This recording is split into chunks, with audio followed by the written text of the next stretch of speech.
Peace, love, and light, my beautiful people. Oh my goodness.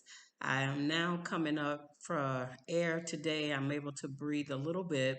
But while I was down, I was reading and watching some videos on YouTube and also doing some research about. I heard some conversations about diaspora, particularly Americans and the drama that they bring. And I heard some conversations from Africans that centered on we are not the slavery thing. We didn't experience slavery, so get that out of here. It has nothing to do with us. Slavery impacted the continent of Africa with the exception of Ethiopia. All of Africa was colonized, several different slave systems. The earliest one was the Barbary pirate European slave trade that happened in the early 500s to like the late 1800s. So I'm going to be doing a documentary on that. And I'm going to be also diving into the miseducation of us so that understand the issues that colonization created for us as a people and as a nation. Listening to a TikTok video, and this young lady talks about what aid has done slavery. But I want to broaden that conversation to say what aid has done to global Africans, types of slavery. And we're going to talk about those forms of slavery, and when they were enacted, and the repercussions of the Barbary pirate and European slavery. And I also include a video in that documentary for that chattel slavery, debt, and bondage, forced labor, or contract enslavement. And then the minor types of slavery were state enslavement or war enslavement, religious enslavement, domestic servitude, and then we'll contrast and compare slavery, British slavery as well, because they were all different systems. So we want to talk about the implications and how it really divided Africa. I think it's important for us to understand history, to be able to tell our story, and then to be able to connect the dots. You know, people call experience the transatlantic slave trade. In our family, we were held captives as prisoners of war and were forced into these types of camps. Both our men and women were raped, was sodomized, and then our family was torn apart, as well as we were stripped of our identity and our cultures.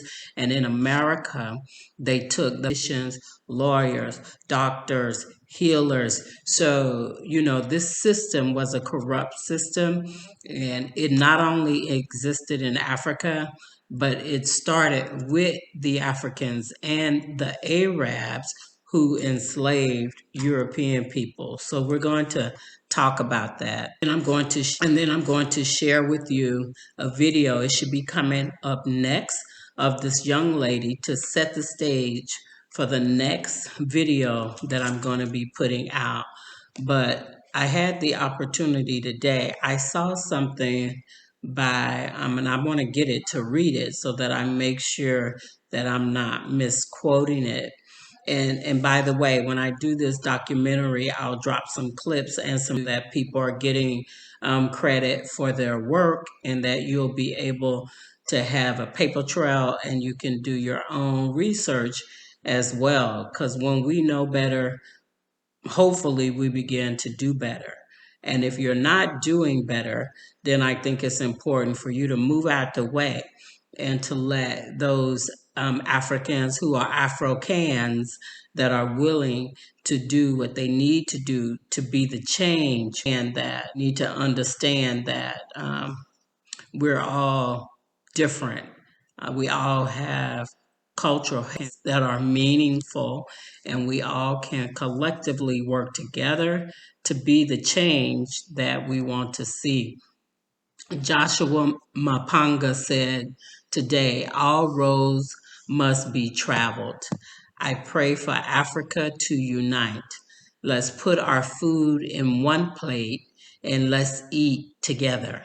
Our bodies, let us share the calabash of palm wine and warm our bodies on one fire. Harvest, we have harvested. Let us dance together to the sound of the drum and assemble together to the call of the kunda horn. Let's eat the soil when we get to new places and pour water into the ground before we drink it. So, have work to me that says that we have work to do. We have a lot of work to do. There's planning, there's preparation, and then we have to be able to reap the benefits or the rewards where we have planted.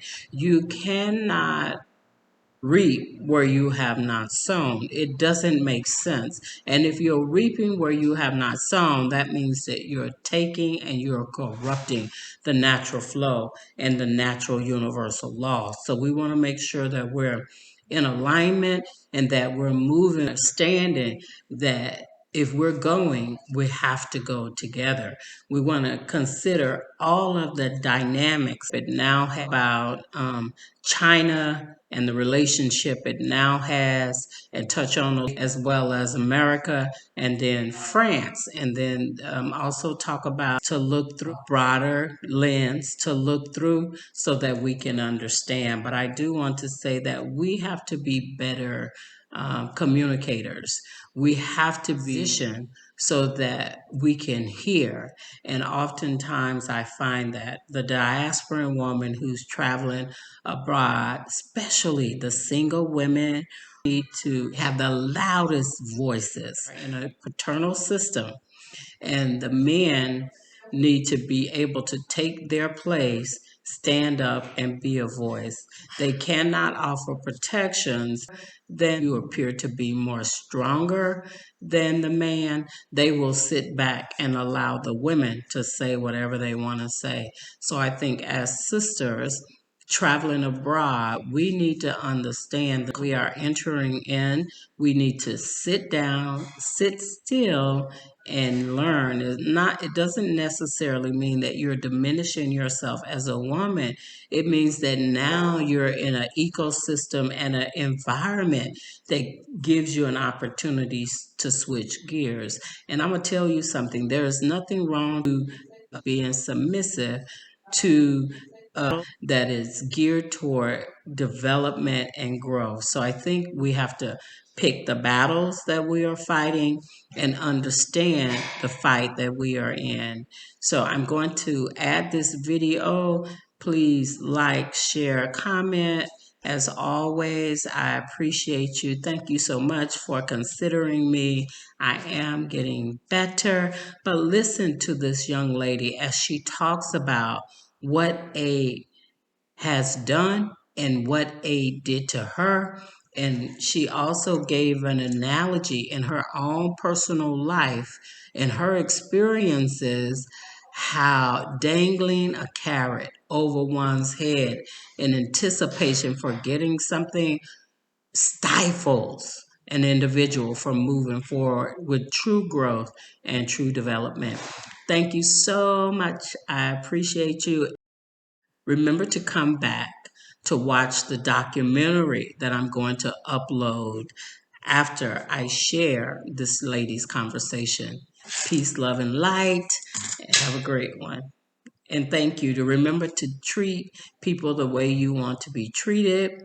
Don't lie, don't kill, don't steal, and you're in good They shape. don't got abortion clinics at the border. They're telling us as American women, specifically black American women, we need to abort our children. But if you coming across the border with your baby, oh, come to the land of milk and honey, the great land of opportunity. We'll take care of you. Joe Biden even said, I'll give illegal immigrants coming across the border $400,000 apiece. Can you imagine if they were to go to that black single mother living in the hood, not even $400,000, offer $4,000, because I know some black women that can make something jump with $4,000. Offer her $40,000. You know why they'll never give us that? Because they know that we'll never need them again. Welfare reminds me of an old man I used to date. I was in a relationship with him for 11 years. He would never marry me, right? But whenever my bills were due, I would tell him he would give me just enough. He had a whole lot of money. He would give me just enough. Rent due, $1,200. He'd give me $1,200, not 1 cent over, because he knew that every month the rent was due, that I would have to come back to him. He wouldn't give me $100,000 and say, here, baby, bump that, go buy you a house and start you a business, because then he felt like I wouldn't need him. The government system is the same way when it comes to black Americans. They'll never give us enough to get over and get up. It's only enough to make sure we continue to come back every 30 days so that we can remain slaves to their system.